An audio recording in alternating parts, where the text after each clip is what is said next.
Assalamualaikum warahmatullahi wabarakatuh. Perkenalkan, nama saya Naila Rahma. Saya dari Prodi PJJ Akuntansi.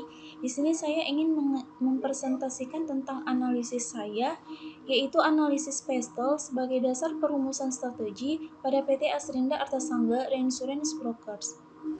Perkembangan perusahaan asuransi di Indonesia mengalami perkembangan yang cukup pesat setelah pemerintah mengeluarkan deregulasi pada tahun 1980-an dan diperkuat dengan keluarnya Undang-Undang Nomor 2 Tahun 1992 tentang usaha perasuransi dan diperbarui lagi dengan Undang-Undang Nomor 40 Tahun 2014 tentang perasuransian. Usaha perasuransian adalah segala usaha menyangkut jasa pertanggungan atau pengelolaan risiko, pertanggungan ulang risiko, pemasaran dan distribusi produk asuransi atau produk asuransi syariah.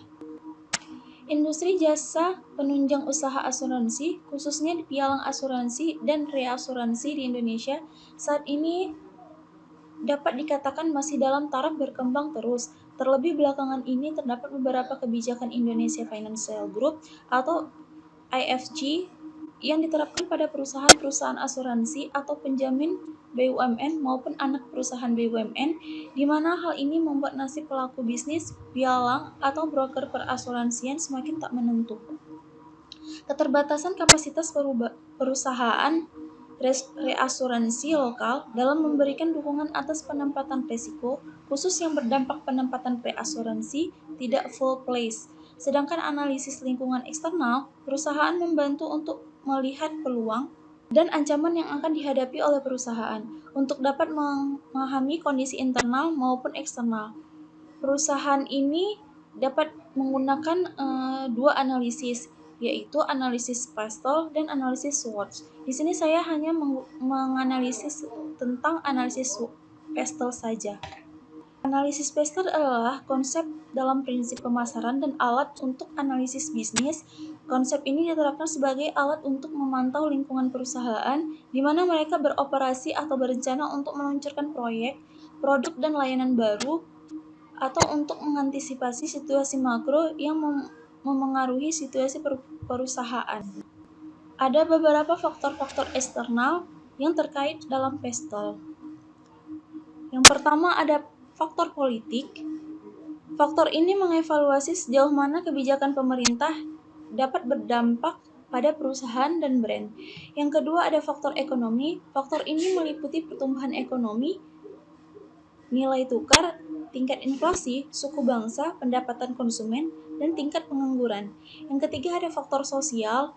Faktor ini meliputi faktor demografi, kultur, harga pasar, tren populasi, norma, adat istiadat, tingkat pertumbuhan penduduk. Faktor sosial ini sangat penting jika ingin mentarget produk pada karakteristik pelanggan tertentu. Selain itu, faktor ini juga dapat digunakan untuk mendapat tenaga kerja lokal dan kesediaannya untuk bekerja dalam kondisi tertentu. Yang keempat ada teknologi. Faktor ini sangat berkaitan dengan inovasi dalam teknologi yang dapat mempengaruhi operasional industri dan bisnis secara menguntungkan atau tidak menguntungkan. Yang kelima ada faktor lingkungan. Faktor ini mencakup lingkungan yang ada.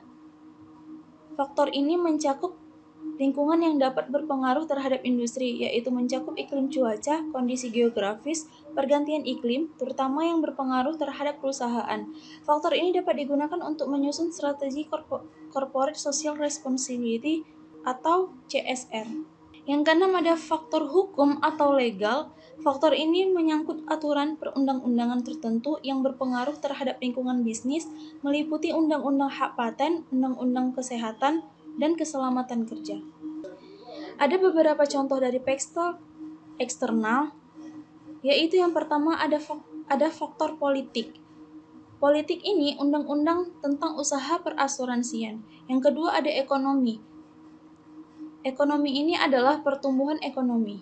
Yang ketiga ada sosial, yaitu kegiatan Company Social Responsibility atau CSR. Yang keempat ada teknologi, adanya CCTV untuk melakukan monitoring. Yang kelima ada ekologi, yaitu kondisi pasar asuransi dan reasuransi dalam kondisi hard market.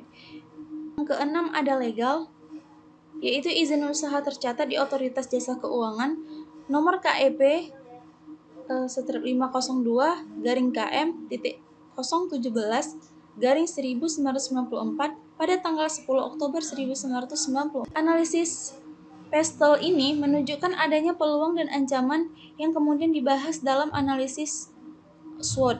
Di sini saya hanya menjelaskan analisis Pestelnya saja ya, sebagai salah satu alat dasar untuk menentukan strategi organisasi.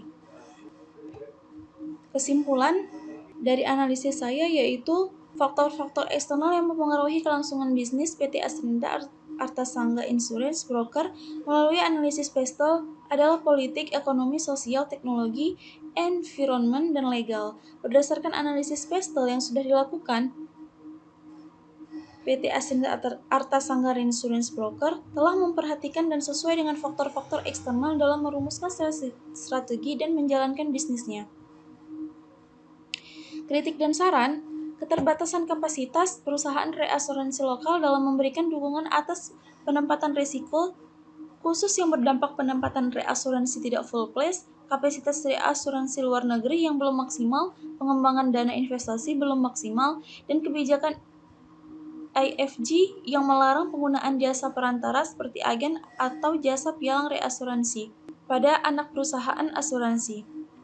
Sarannya, menjalin hubungan yang baik, cari ide agar proyek saling menguntungkan bagi perusahaan satu sama lain, mencari tahu letak masalah suatu perusahaan agar tidak terjadi lagi hal-hal yang tidak diinginkan oleh perusahaan tersebut. Sekian presentasi saya, terima kasih. Assalamualaikum warahmatullahi wabarakatuh.